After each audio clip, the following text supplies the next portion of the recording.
कायदे से सुदर्शन न्यूज के इस संपादक को जेल में होना चाहिए। यह बंदा यह कह रहा है कि हरियाणा में लागू हो गुजरात का 2002 मॉडल। गुजरात के 2002 में क्या हुआ था आप सब जानते हैं। 1,500 के करीब लोग मारे गए थे और यह आदमी खुलेआम हिंसा और दंगे की वकालत कर रहा है। इसे जेल में कौन डालेगा? मगर कोई ये अकेला नहीं है दोस्तों। मैं आपको बतलाना चाहता हूं एक और पत्रकार जिसमें दंगा भड़काने को लेकर केस है और इत्तेफाकन मुकेश अंबानी के न्यूज चैनल का पत्रकार क्या कह रहा है। जुनैद वाले मामले में भी यही हुआ था। ट्रेन में सीट विवाद को लेकर हुई हत्या को बीफ से जोड़ दिया गया। ट्रेन शूटआउट में भी वही जुनैद मॉडल काम कर रहा है। 3 मुसलमानों के साथ हत्या एएसआई मीना की भी हुई थी, लेकिन अपराध की एक घटना को सांप्रदायिक रंग दिया जा रहा है। इस तरह की नीचता के लिए ये लोग कौन सा कोर्स करते हैं, मैं समझना चाहता हूं। आप सब जानते हैं दोस्तों आरपीएफ कांस्टेबल का वो वायरल वीडियो जिसमें वो खड़ा हुआ है, हाथ में बंदूक है और उसके कदमों में उस इंसान की लाश है और वो आदमी खुलेआम कह रहा है कि इस देश में रहना है, वोट देना है तो मोदी योगी, खुलेआम वो कह रहा है। और यह आदमी उसे सांप्रदायिक नहीं मान रहा है क्योंकि तुम्हारे ही प्राइम टाइम के जहर ने उस आरपीएफ कांस्टेबल को लगातार ब्रेन वॉश किया, इस कदर ब्रेन वॉश किया कि वो बीमार हो गया और उसी बीमारी के चलते वो इन तमाम हरकतें करने लगा। मीडिया की और क्या करतूत है दोस्तों मैं आपको बतलाऊंगा, क्योंकि हकीकत यह है कि आज जो हरियाणा के नूह में हो रहा है, जो बरेली में हुआ या फिर जो मुंबई जयपुर ट्रेन में हुआ, ये सब इनकी सौगात है इस देश के नाम इस तरह के भड़काऊ और दंगेबाज पत्रकारों का। किसी के खिलाफ पहले से पुलिस में केस दर्ज है और किसी के खिलाफ कोर्ट में कार्रवाई चल रही है। ये हैं आपके पत्रकार। मगर इस वक्त एक बार फिर राहुल गांधी ने एक चेतावनी दी है और मैं चाहूंगा आप उसके एक एक शब्द पर गौर करें। राहुल गांधी कह रहे हैं भाजपा, मीडिया और उनके साथ खड़ी ताकतों ने पूरे देश में नफरत का केरोसिन फैला दिया है। सिर्फ मोहब्बत ही देश में लगी इस आग को बुझा सकती है।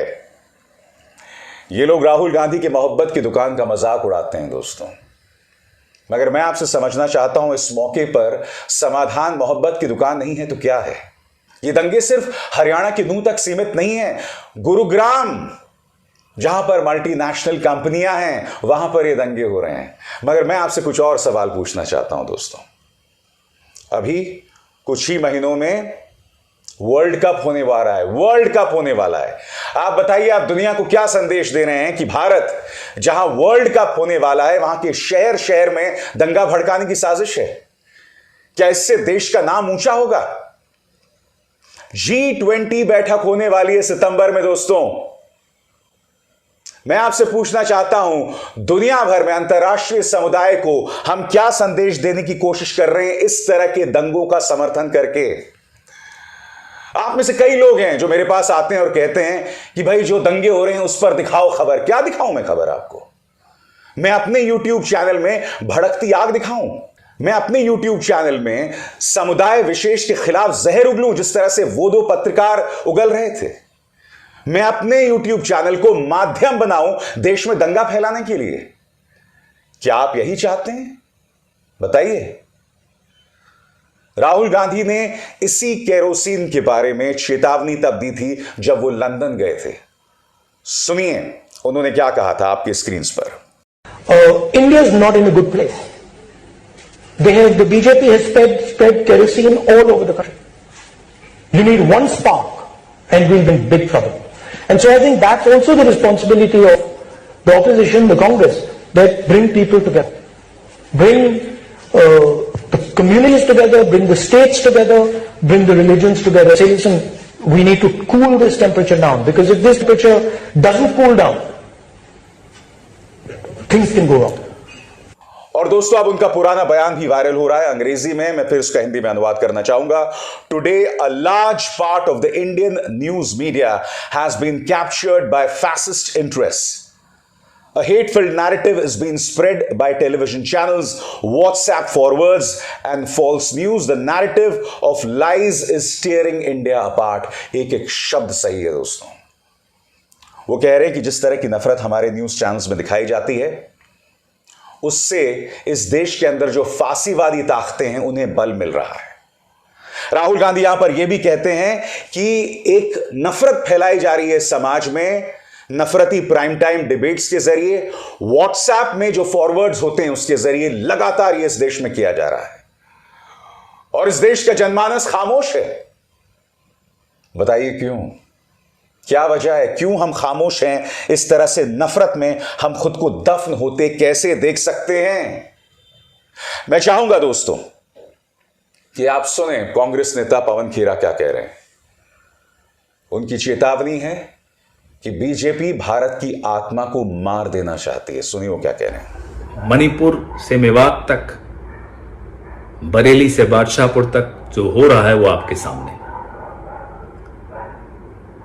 हिंदुस्तान की रूह पर एक हमला हो रहा है। शंभूलाल रेगर ने अफराजुल को मारा, या रियाज अत्तारी और घोष मोहम्मद ने कन्हैयालाल तेली को मारा, या चेतन सिंह ने 4 यात्रियों को मार दिया, 3 मुसलमान थे, एक उसका अपना बॉस था। ये सब कोई हिंदू ने मुसलमान को मारा या मुसलमान ने हिंदू को मारा, उससे कहीं ज्यादा बढ़कर कुछ ऐसी ताकतें हैं जो इस देश की आत्मा पर जमकर हमला बोलने की कोशिश कर रहे हैं। आज से नहीं कर रहे हैं, कई दशकों से कर रहे हैं। आज बहुत जरूरी है, हम जो भी हैं, जहां भी हैं, सरकार में हैं, नहीं है, मायने नहीं रखता। एक पूरा तंत्र है, एक ऐसी राजनीतिक विचारक धारा है जिसके साथ मीडिया का एक बहुत बड़ा हिस्सा है, उसके खिलाफ आवाज उठानी होगी। और दूसरी तरफ दोस्तों, मीडिया या तो दंगा भड़का रहा है या मुद्दों को संबोधित नहीं कर रहा है। पापा की परी यूसीसी पर भारत 24 की मुहिम को जबरदस्त समर्थन, अब तक 1,77,000 मिस्ड कॉल्स।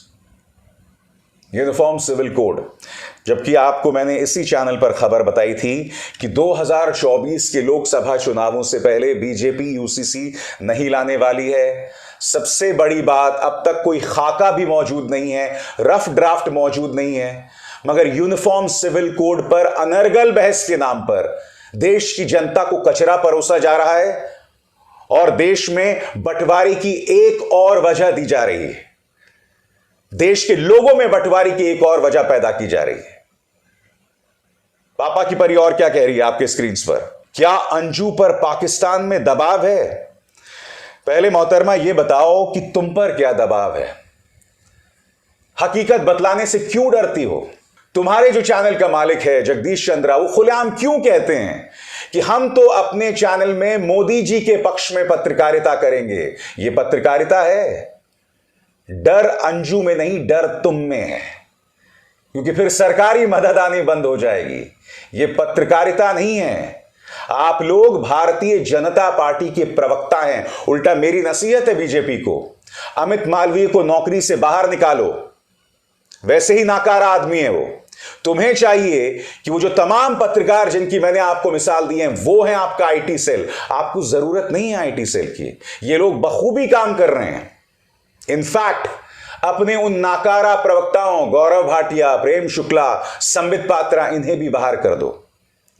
वैसे भी क्या बोलते हैं लोगों को समझ नहीं आती है। कम से कम ये पत्रकार जो हैं वही बात नफरती तेवर में जहर डाल के, जहर परोस कर कहेंगे, और उनकी जहर का तो असर भी पड़ रहा है ना समाज में। बताइए। इस मौके पर दोस्तों समाजवादी पार्टी सुप्रीमो अखिलेश यादव ने भी हरियाणा की जनता से अपील की है। ऐतिहासिक रूप से शांति सौहार्द के लिए मशहूर हरियाणा वासियों से अपील है कि वो किसी भी राजनीतिक साजिश और अफवाहों से सजग सतर्क रहते हुए अपना भाईचारा बनाए रखें। देश को हिंसा में धकेलकर राजनीतिक लाभ उठाने वालों के मंसूबे अमन पसंद लोग कभी कामयाब नहीं होने देंगे। यहां अखिलेश एक उम्मीद जतला रहे हैं, मगर यह भावना जब तक इस देश की आम जनता में पैदा नहीं होगी, इस तरह की अपील का कोई फायदा नहीं होने वाला है। इस देश की जनता को सबसे पहले इस देश का नफरती मीडिया देखना बंद करना पड़ेगा। इस देश की जनता को समझना पड़ेगा कि अब ये दंगे हमारे शहरों में होने लगे हैं। दिल्ली में हुए थे, गुरुग्राम के पास देखिए आग की ढेरों तस्वीरें, और वो तस्वीरें मैं नहीं दिखाने वाला हूं। मुद्दा यही है कि सांप्रदायिक आग को भड़का भड़का कर हमने देश को इस मुकाम पर ला दिया है। गलती किसकी है उस पर बात करने की बजाय आपको यह देखना पड़ेगा कि अब शहर शहर गली गली को दंगे में झोंका जा रहा है। आपको इस बात का आभास है? और जब मैं सांप्रदायिक एकता की अपील करता हूं, सांप्रदायिक भाईचारे की अपील करता हूं, तो मुझे ही गाली दी जाती है। यानी कि तुम्हें सुदर्शन न्यूज या न्यूज 18 जैसे वो पत्रकार चाहिए जो समाज में सिर्फ दंगा भड़का रहे हैं। तुम्हें अंदाजा है अगर दंगा भड़केगा तो नुकसान तुम्हें भी है। देश में दंगे की आग भड़केगी, दुनिया भर में भारत की बदनामी होगी। G20 और वर्ल्ड कप होने वाला है, अगर देश में दंगे होते रहेंगे